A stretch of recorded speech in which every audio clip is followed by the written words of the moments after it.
Welcome back to the SWAU's official channel. I'm Bryan, your host, and this is a conversation with the stars series. And we've got a great star from Resident Alien. We've got Meredith Garretson. Meredith, welcome to the show, my love. Thank you for having me. I could listen to you talk all day.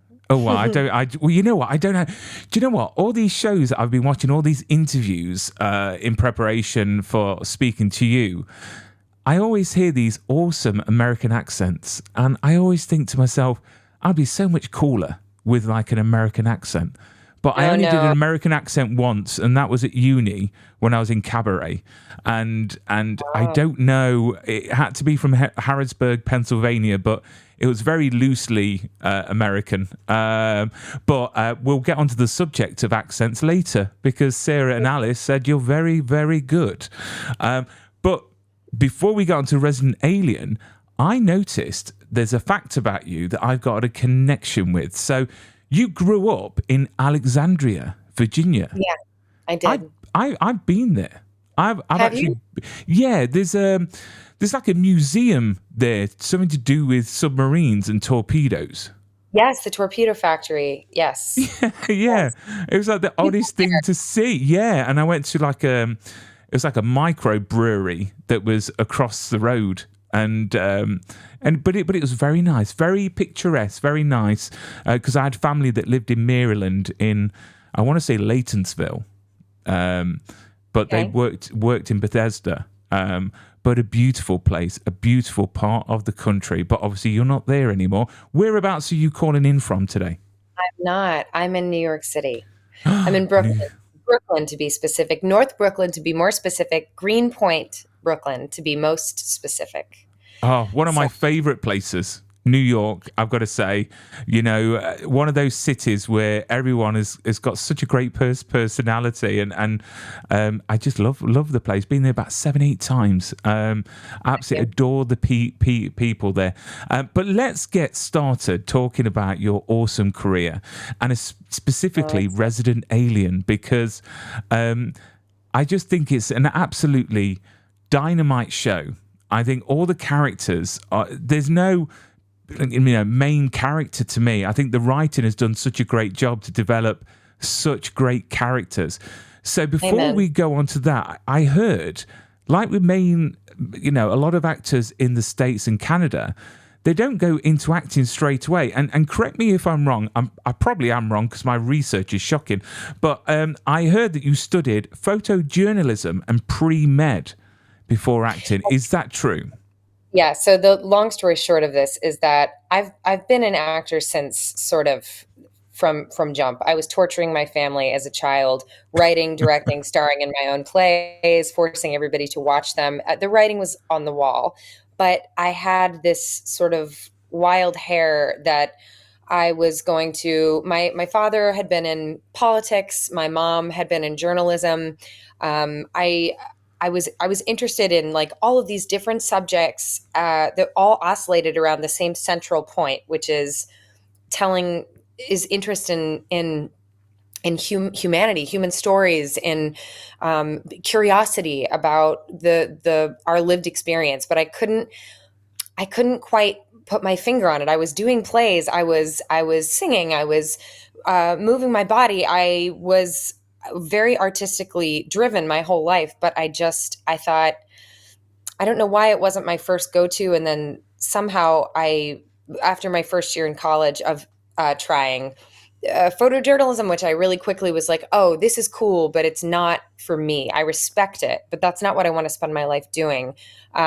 Thinking like taking some pre-med classes, going, oh, I'm really interested in the body, but I don't know that being a doctor is actually what I'm after. I was in anthropology classes. I took Spanish classes because I love language. It was like all around this central point. And then I found the theater department and I was like, oh God, like it just hit me, smack in the face that I was like, well, this is all I was ever going to do. So I committed to that in undergrad. Took me a year, named it. Nobody was surprised. And then I never looked back. It's really nice to hear because a lot of actors, they go to university or college, and they do something else before acting as like a way of like a backup plan. But here in the Yeah. UK, it's sort of a bit different. In the UK, people go to university or go to drama schools, but they don't Hmm. have like a backup plan or, you know, discovered other journeys before they got there. So, was there a particular role or show growing up that you fell in love with in terms of acting that you thought that you were watching, thinking, I would love to be doing that one day? I was raised on like old musicals, which of course has its pitfalls and has they have their pitfalls and their strengths.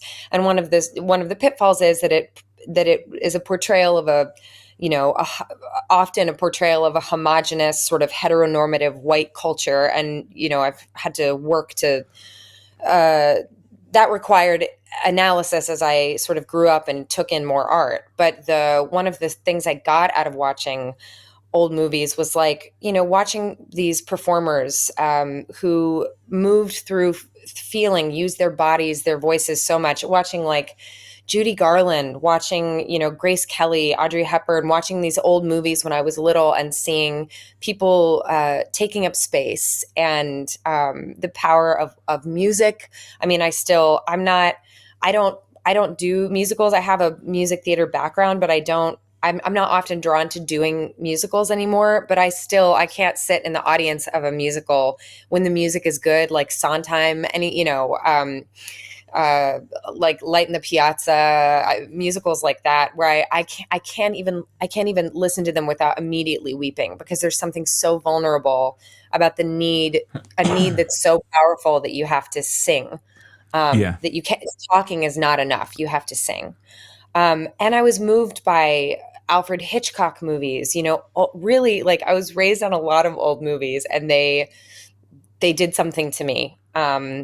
I think just the beautiful cinematic quality of them and the sort of larger than life characters, the romantic angles. That's what I always put myself in movies where I was, falling in love with Gene Kelly or falling in love with Grace Kelly, So Yeah. I think that's probably what triggered this sort of obsessive nature when I was little. I mean, they don't make them like that anymore. I Yeah. just like the way that they spoke. The mid-Atlantic accent and just the way it was shot. I mean, do you think there's anything currently, like recently, that really measures up to those old type of movies Oh, for you?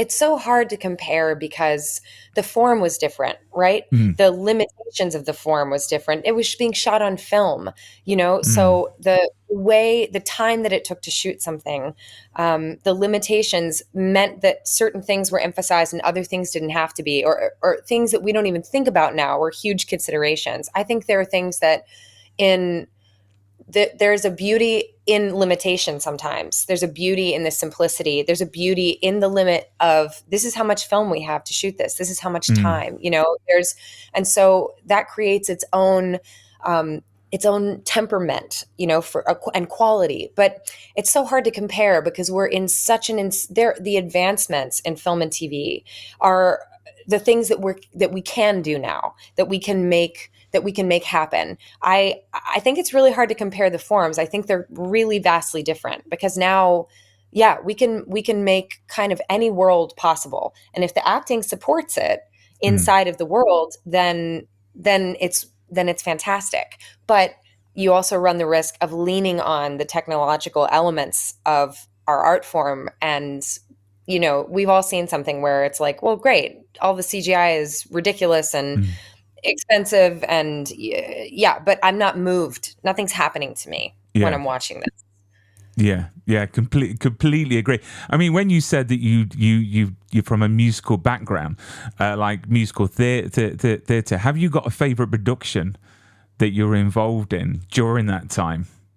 uh, you know if I'm being honest, I never really got to do the versions of musicals that that really move me. I would love to do a Sondheim musical. Um, I would love to do Light in the Piazza, like Adam Guettel's work. I mean, the I did Anything Goes, which is a Mm. really problematic old musical. That's like I played Reno Sweeney in Anything Goes in undergrad. And if I'm being honest, the experience of it was more about kind of proving to myself that I could be a musical theater actor, that I had the vocal instrument for it, than it was about the heart and the soul of it. Mm.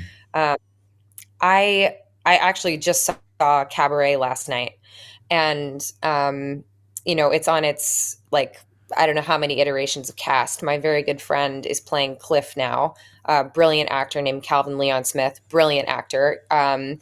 But I saw Gail Rankin play Sally Bowles the last time I had seen it, before last night, and I think about her doing that part, and I think about how profound it was, like watching a caged animal. It was like Mm. watching a firework go off on stage, and how great musical theater can be.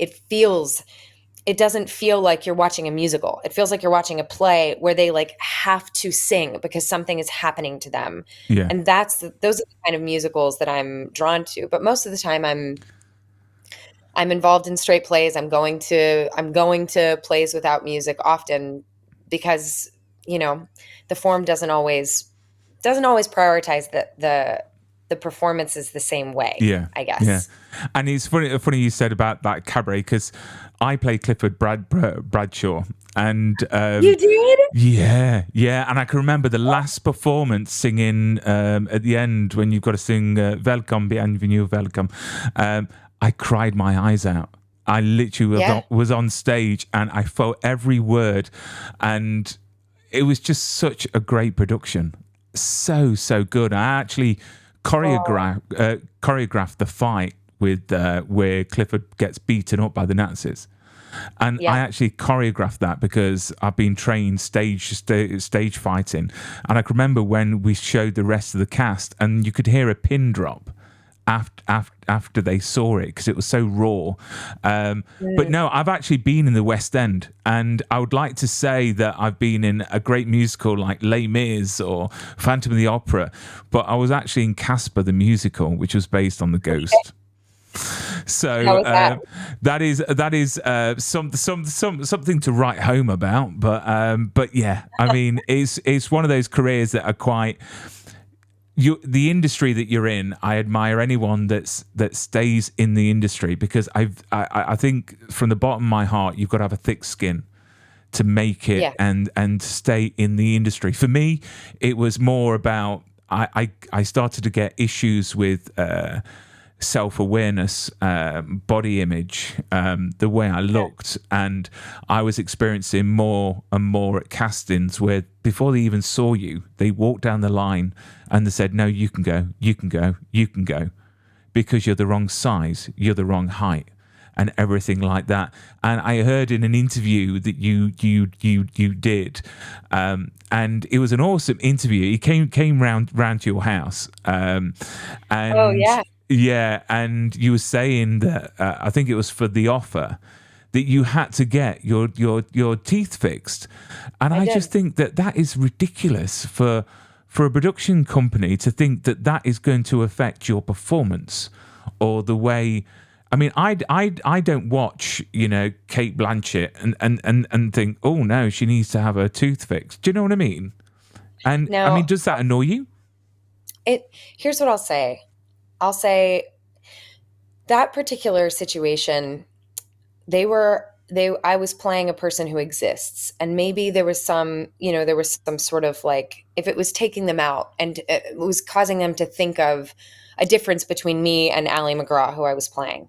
um, Fine, because this thing about having a thick skin, I think it's this thing they sell us, where they're like, man, you really got to learn to take some shit. That's how you get through it.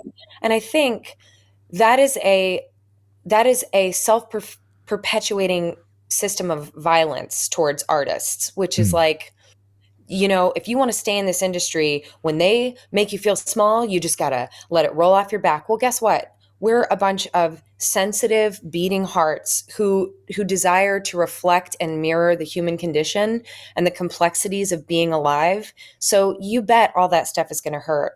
I think what you have to do is figure out how to drown that stuff out, how to realize that whatever box they need to put you in because of sometimes their limited imaginations, it has nothing to do with your soul. And I know that sounds kind of woo woo, but what has helped me is remembering that I am in a skin bag, essentially, that will degrade, that we spend our entire lives inside of as it slowly falls apart around us. And that what makes me me as an artist and as a performer has nothing to do with any of this. So I have gotten sort of impishly curious about the version of myself that I like. And if it happens to overlap with something that works for my industry, fine. If it doesn't, fine. But there are things where I'm like, I don't want to die on this hill. I want to play Ally McGraw and I want to work on this piece of material. And if that involves my bottom teeth, they're not my identity. I'm not married to them. And I know Mm. that not everybody feels that way. And I think, however, anybody gets through this industry alive, whatever you do to get through it, if you want to look like a cat lady, if you want to do, if you, whatever you want to do, if you want to completely restructure how the way you look. And, I find it so interesting that women take so much heat for this when Mm. men spend countless hours in the gym taking anabolic steroids on creatine, changing the literal shape of their body, and they're rewarded. People say, oh my God, you look so this, you look so that. And women, it's like, oh, so sad, so sad that she didn't love herself the way she was. And it's like, Mm. well, we're all trying to navigate a really tender artistic form that is couched inside of capitalism and couched inside of commercialism. And I just have really let go of like judgment on how I or how anyone does that. And I think there's a lot more transparency around that. Like, I get Botox. Like, who Mm. gives a shit? I don't care. That has nothing to do with me. I want to be able to use my face. I don't want to be frozen. I want to be able to reflect Yeah. humanity, and I certainly don't want to create the false impression that people don't age and don't grow up. I want to be transparent about that stuff and say, Mm. yeah, I think about these things because somebody with a lot of money who makes decisions cares about this or seems to care about this stuff. But I don't confuse any of this. I'm gesturing to my body or face. I don't confuse any of that with what makes me, special or unique as an artist. So I would say it bothers me less and less as I grow up, I guess. And do you feel though there are many actors and actresses out there that maybe are on this slippery slope because you seem to have it all sort of figured out, but then you look at recent pictures of Zac Efron, which is literally it's shocking to see, and I don't know if that's the industry with him thinking that he's got to do all this stuff to himself to be accepted or to be noticed or to be in the limelight. But there must be actors and actresses out there that must think that you've got to do a lot of things, to get places. I don't know if that makes sense. No, it does make sense. And I think, I have no idea and I don't really waste a lot of time thinking about like how other people's appearances. I feel like it's the most important thing is I hope that everybody feels good inside their vessel and that they feel healthy. And if they don't feel healthy and they don't feel good, then I'm like, oh, I hope you can pivot and make another choice. But I have so little to say about what a person does inside their body to feel good because I'm like, real things are happening. And Mm. whether somebody gets a facelift or not, or whatever, or like somebody, I understand that we look at these people and we go, oh my God, they look so different. But it's also like, I have no idea what it's like to grow up from the age of like 9 years old in on camera and in a spotlight. Mm, No concept of what comes with that. So when I think about that kind of stuff, I feel empathy, and I feel like the problem lies in society, not mm, with the individual people. It's like if we want people to have a healthier relationship with these things, we first of all need to be transparent about the fact that it exists. Like any technological thing, like before people could fix their teeth or mm, fix their hair or fix whatever they want, could dye their hair. I mean, we're transparent about certain levels of how we modify ourselves, and others feel like they carry shame, especially ones that femmes lean into more. Those carry mm. more shame. So I feel like transparency is really important. And then my only sort of rubric there is like, are you reflecting a human person who can use their instrument like human people do?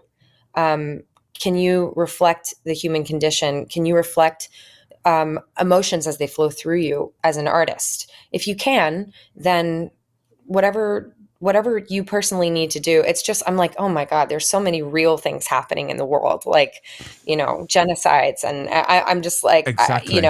Exactly. My dad used to say, do you know what? There's always someone else worse off.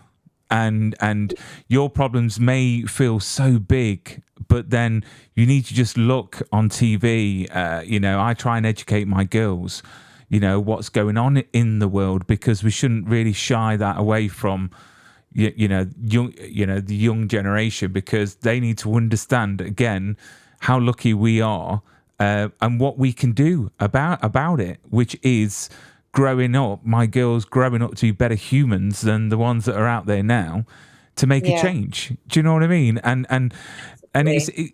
and yeah, there's so much misery around, but this is why shows like Resident Alien, I think, are a godsend, because I Mm. believe greatly in using shows to escape, feeling joy, helping, with getting over a hard day, or issues that people have got.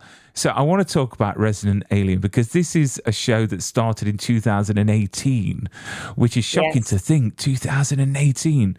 So this is currently in season 4. It's on USA Network, Sci-Fi, Peacock, and the first 2 seasons are on Netflix. So Yep. basically, this show is everywhere, which I think is great, and I think that the show's had a massive impact for audiences worldwide. Now it's gone on to Netflix as well. I mean, Yeah. 4 seasons in, what's the first word that pops into your head when someone says Kate Hawthorne? uh, um, resilient. And she Resilient. certainly is. She certainly is. And what a Yeah. story arc we have seen from you over these last 3 seasons. And now I think we're on episode 4 that we've just had of season 4. But what's been the Yeah. biggest change, for you, that you've seen in Kate since season 1? Not just in the script, maybe, but how you play her. You know, you the writing on this show, it's tricky because it's a little trick they play. This show is very funny. This show makes you laugh, but it's like when your mouth is open and you're laughing, it slips the truth in. It's like it's a sleight of hand, right? And what I love is that, Kate she's uptight. She likes the world ordered in the way she likes it ordered, because that's how she deals with the big feelings that are pressing in. And she takes out her frustration on the people around her sometimes. Um, I feel like she's learned, Kate has learned to sit with her own feelings, and instead of lashing out, kind of understand what's going on inside. She's realized that isolation and a feeling of disappointment um, about the life she thought she was going to have, and then the life she Mm. has in this small town when everybody else knows each other and everyone else seems content with the life there. And she had these dreams of going to New York and the kind of person she was going to be, that that she's learning that she has to make the life she has in front of her count, and that she has this amazing family, and she's starting to have these tentacles of connection in town that that are turning on what are the best parts of herself. The parts that used to be used in a sort of toxic way are now being used in a way that has to do with like fighting like hell for her family, fighting like hell for what she's got, and the value of what she has, the value of what she has. And I feel like it's a mirror image that the longer we do the show, like the more and more appreciative I am of this family that we have, that we've built, that this diamond, this rare thing that never happens anymore. I mean, we've been on for 7 years. It's Mm. insane, you know? Um, and and all of that gets infused into how we look at each other on set, how we deal with each other. And I think some of the sting of the way that Ben and Kate like fight, or some of the feelings of like these two people are or oil and water, um, that has fallen away. And what's I feel like my relationship to my family has changed so much. There's so much deep love and affection there, and such a need and want to protect, and to take care of what I've got. And yeah, there's just in some ways, even though the material is really dark, there's a playfulness, there's a real tenderness, that's just increased and increased the longer I've lived inside of her. Yeah, I mean I want to talk about Ben Levi, because your relationship, there he is on screen. Your relationship on screen is incredible. So, how do you find that rhythm, that sort of chemistry? Was that instant, or was that something that you had to work on? The moment I met Levi, I was like, I love this guy. He's strange, he's unique, he's one of a kind. He is, in some ways so different than Ben, and then in some ways so much like Ben. He has a sort of like obsessive level of interest in architecture, in design, in art. He's a really, really special person, really smart, really generous, kind, so incredibly kind and sensitive. And it was really easy to become friends with him right away. And that's the kind of nature that he has. And he and I built a very quick connection, and then a very quick trust in the work together. And because we had so many scenes together and have had so many of our scenes between the two of us over the years, um, it's just, I got really lucky that he's a person who works really hard. He's really smart. He's so smart about the work. I mean, to the letter, to the word, you know, when he feels something isn't quite, he's always crafting and looking at moment to moment, like nuance to nuance in a scene, what's happening between the two of us. He's playful. He comes up with ideas. He's an incredible scene partner. And that was evident from jump. And then we just get along, and he's funny as hell. And it's easy to be friends with him, I you mean, know?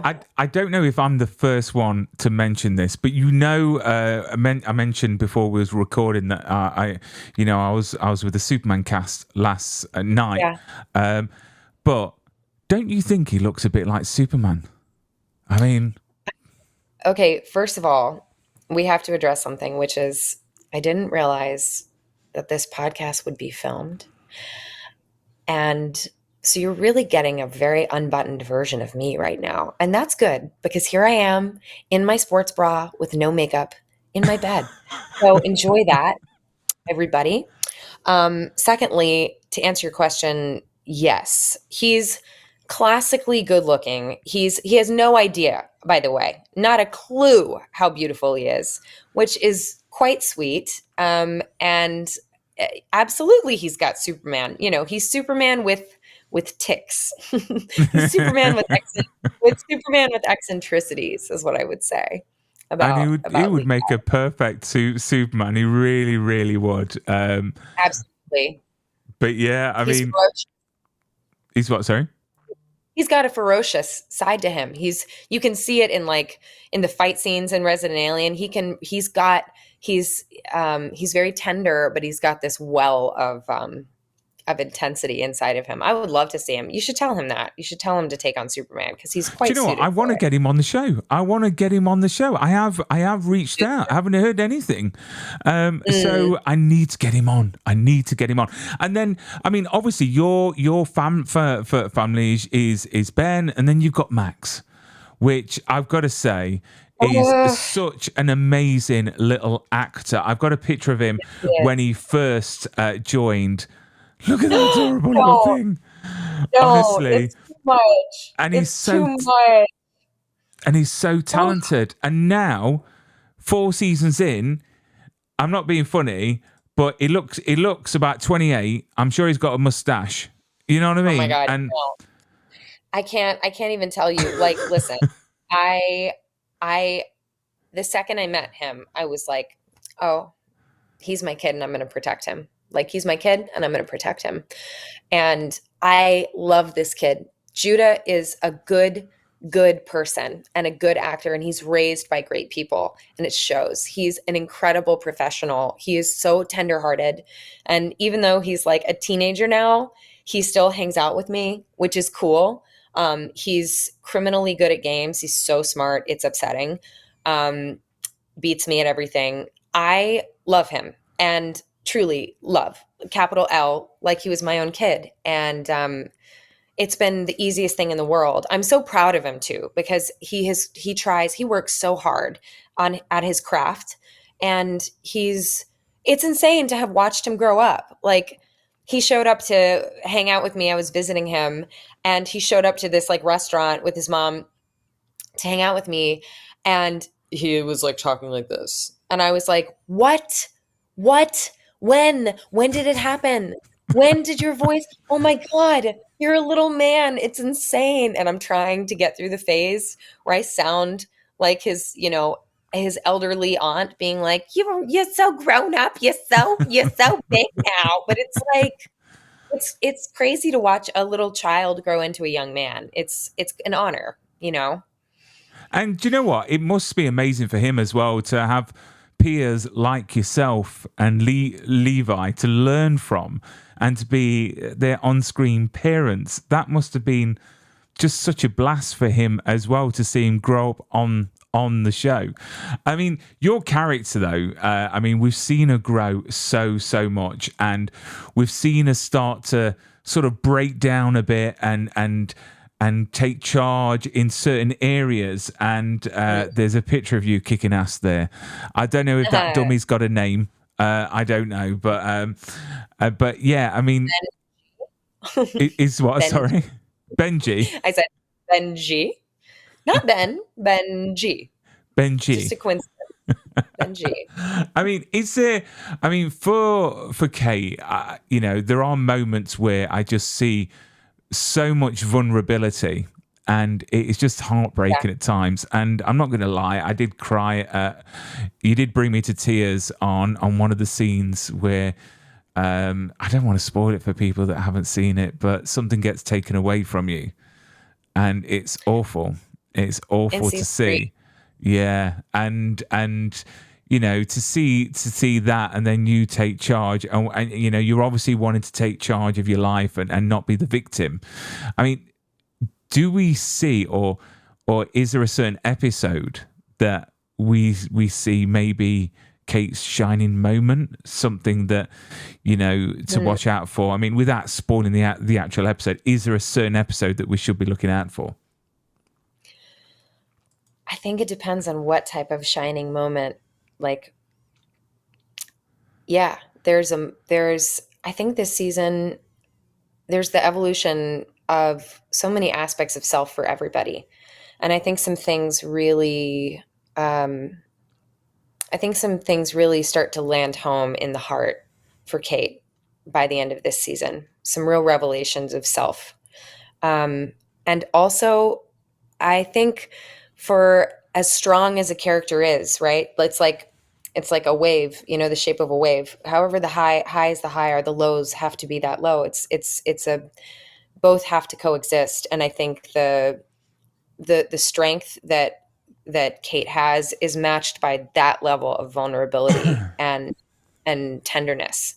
And I think both are present this season. I think you see Kate at moments of intense strength, and then you see moments of profound vulnerability. And this is a storyline that really doesn't require a lot of acting. It doesn't take much imagination to, I'll go to pieces just thinking about it, but to think about what it means to protect your family, to lose someone that you love, and to feel helpless, and how you deal with that, what you do physically to try and take back some semblance of control or some semblance of ownership over your own life. And I think you see me at my most vulnerable, and you see me giving everything I have, all the strength that I've got to protect what I have this season. And for many actors, you live those emotions. You're on that set and you're going through those emotions take after take after take. How do you decompress? Because you must take a bit of Kate back with you, back to your trailer or back home. So how do you sort of pack her away and get rid of those emotions? Because it can't be healthy for actors to keep on to those emotions all the time. I'm going to get a little heady and woo-woo right now, but I think we're like a stone in a stone in a river, and emotions are the water, and they're flowing around you. It's always moving. You can't grab onto it and make the water stay there. It's going to flow like a river. And I think a great teacher in my graduate program at NYU, Jim Calder, has often talked about dealing with heightened emotions as, no matter what you're doing, even if you're at the depths of despair, there is a sense of joy and play. There's a sense of you're creating, you're imagining, and the catharsis to get to feel and to be a channel for something true to come through you. I think it's always got to be linked to a sense of joy, and that you have to trust your vessel completely. You have to trust. It's like people work different ways. Some people have to go and like psych themselves up and get themselves into a zone where they can deliver a performance. And I think that's fine. Whatever your process is, especially in film and TV, where it's like the camera rolls and you've got to be ready to go.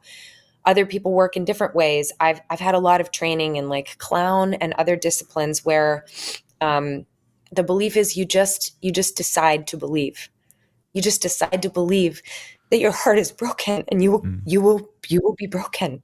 And then you decide to be full of joy, and you will feel, if you just decide and you just jump before you're ready. And so I think for me, when I work, I try to just give over and believe fully, and not try and focus on the outcome.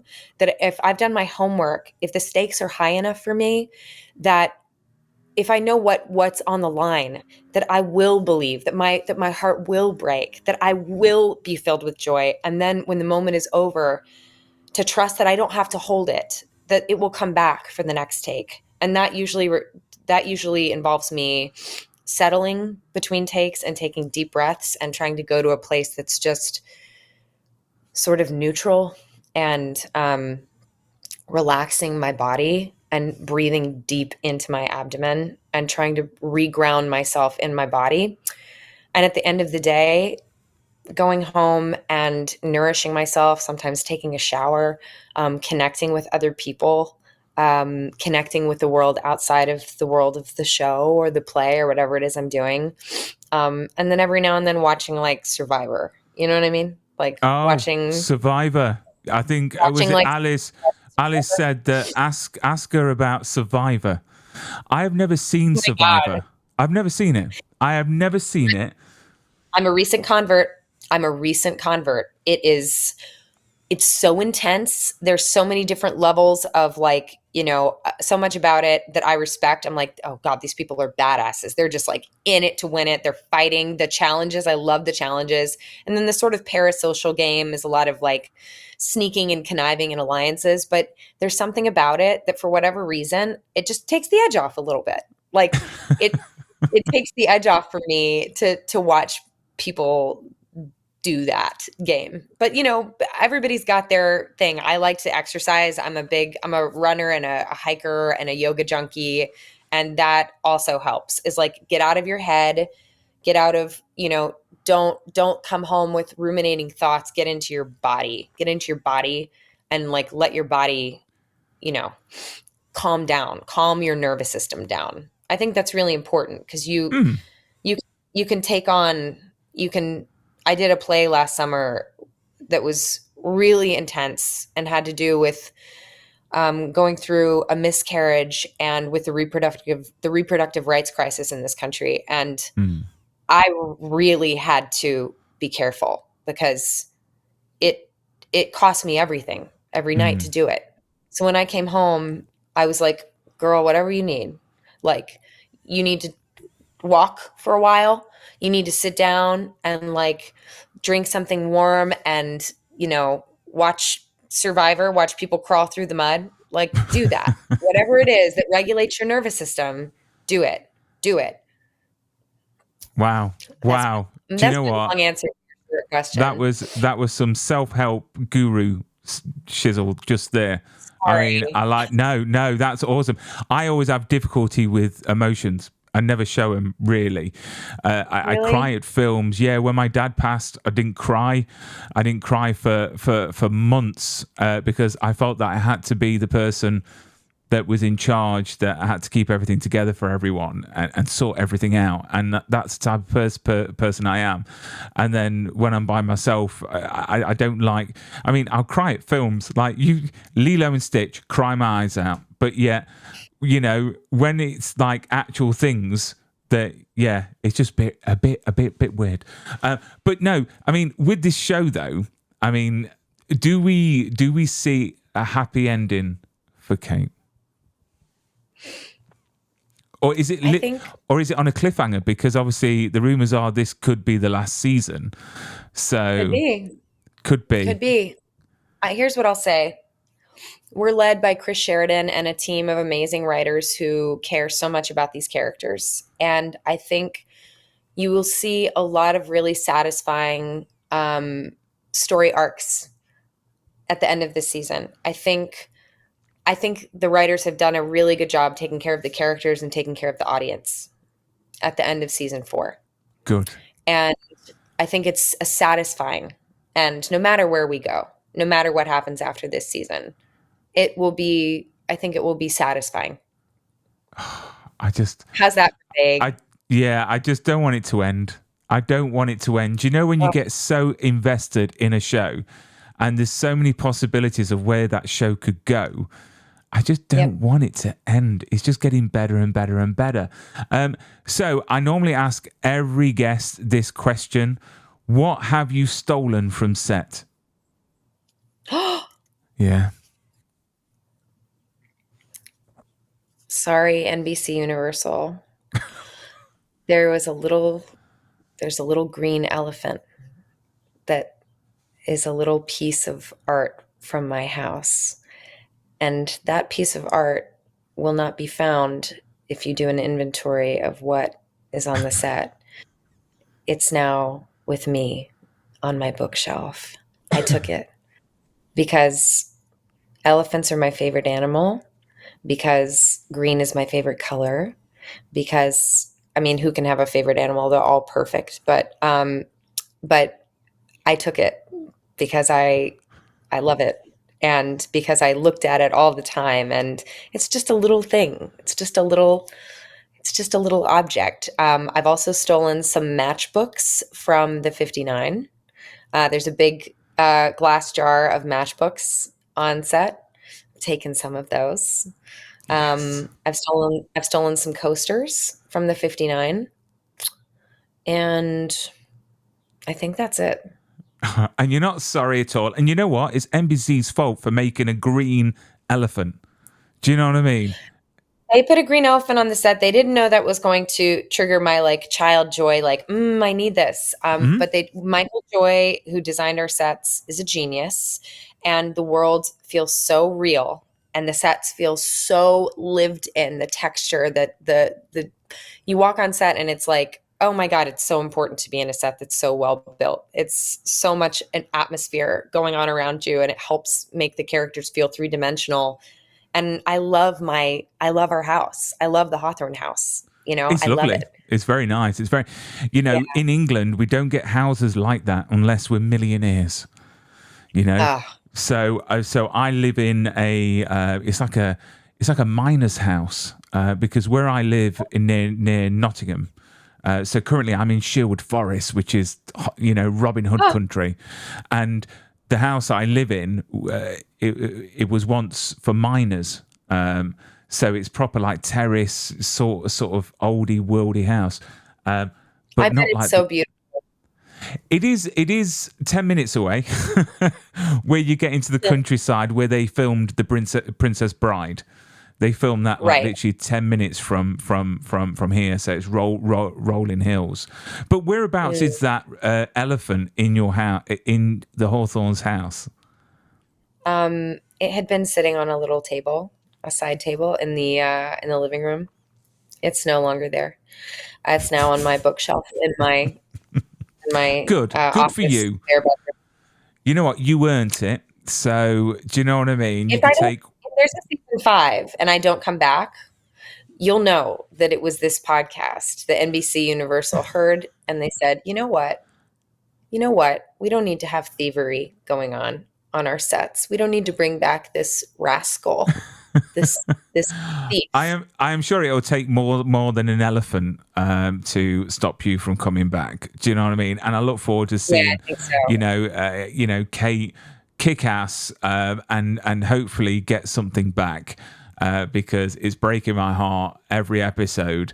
I can understand on one hand why they're doing it, but I can understand the confusion and the questioning, and it's so frustrating. I want everyone to watch this show. I just think it's so well written, and Alan Tudyk and Sarah and Alice. Well, the whole lot, the whole team, is just fantastic. It's an embarrassment of riches. That's the thing I say all the time, and it's because it's true. There's no weak link.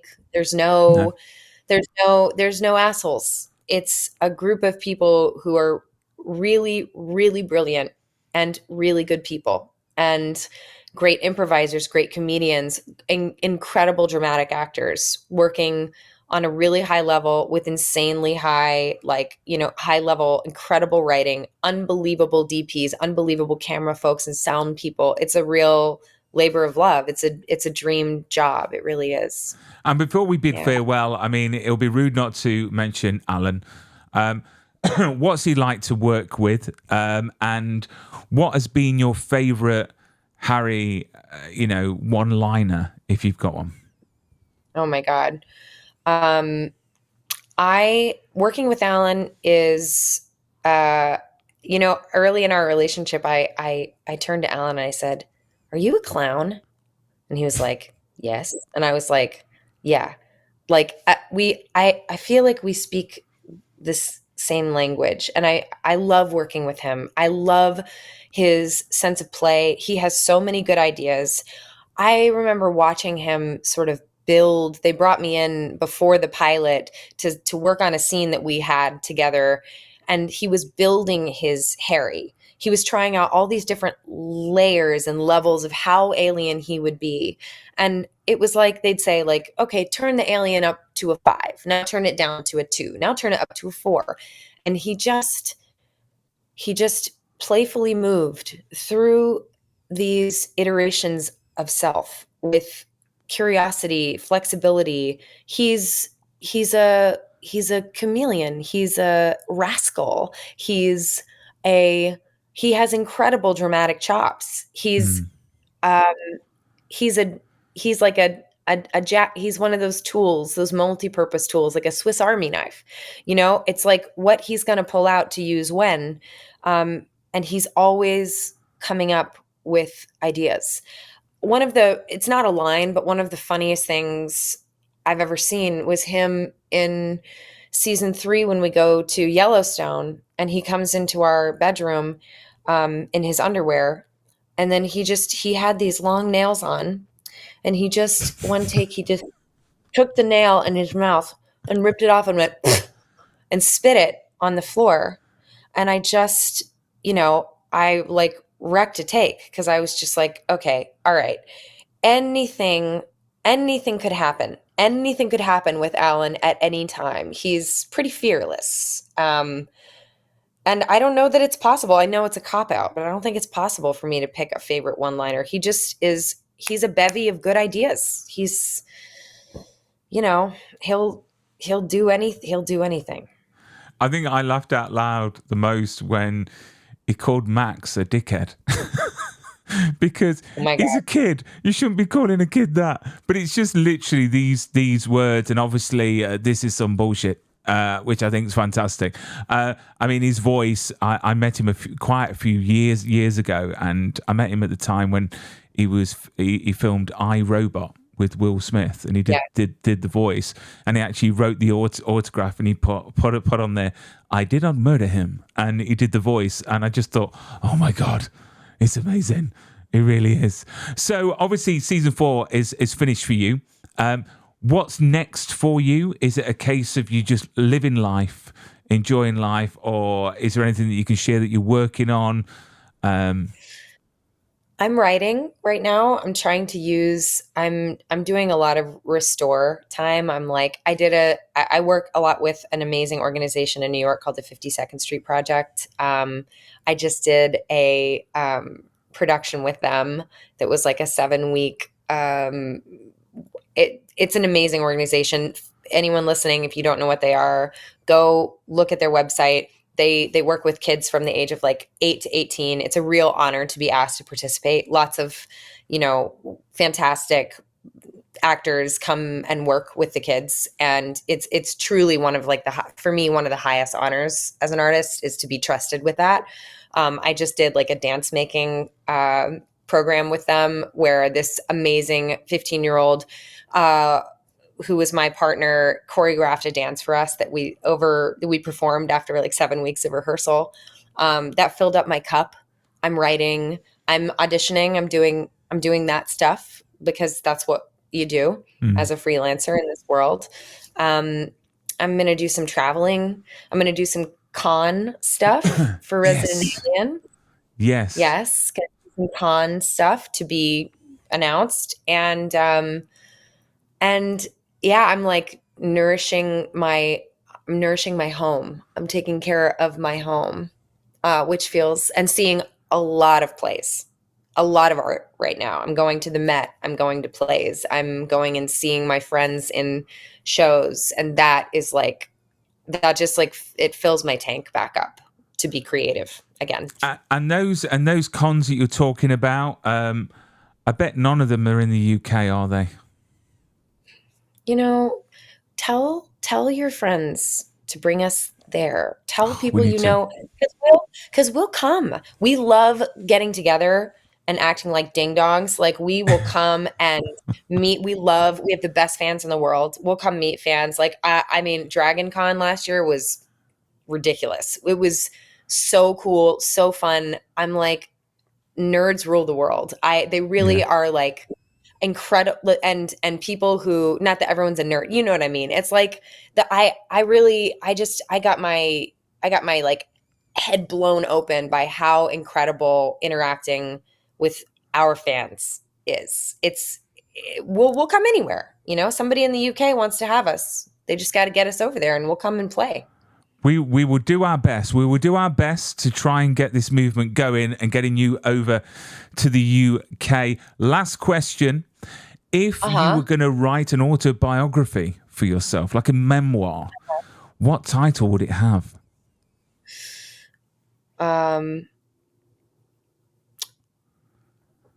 It is tossed by the waves, but does not sink. that is probably the most articulate and poetic title we've had. Normally someone said, was it Funky Unicorn Kaleidoscope? And I was like, okay. But yours is very good. I wish I was cool. Like, I wish I was, I wish I was like laissez-faire and lean back as a person. I'm not cool. I'm earnest. I have big feelings. My heart is right there. And that's the truth. My friend Brittany Lumcho, who's a producer on Resident Alien and is a genius. She gave me this beautiful pendant that said in Latin, "It is tossed by the waves and does not sink." And I was like, well, that about sums it up. That about sums it up. So that's the first thing that came to mind. That is awesome. Meredith, thank you so much for coming onto the show. It's been an absolute pleasure. It's been such a joy to watch you on the show and actually finally get to speak to people like yourself that I've been enjoying watching for the last God knows how many years. And now I get a chance to showcase you and talk about this awesome show. But thank you so much. And who knows, maybe season 5, we can get you back on. We can get everyone on at the same time. Or we can get you over for a convention. You did that with a friend of mine, Tyler. Yes, who I know, but which looked like a blast. I think he didn't even have to do anything. He just literally sat back and just let you guys just chat away, which sounds like an easy job. We will go on. I mean, I'm not a terse person. I'm quite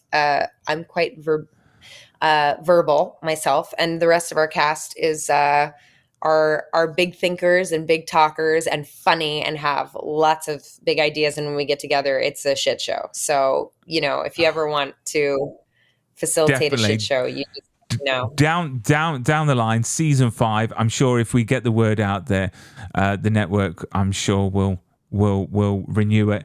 But Meredith, look after yourself. Keep safe.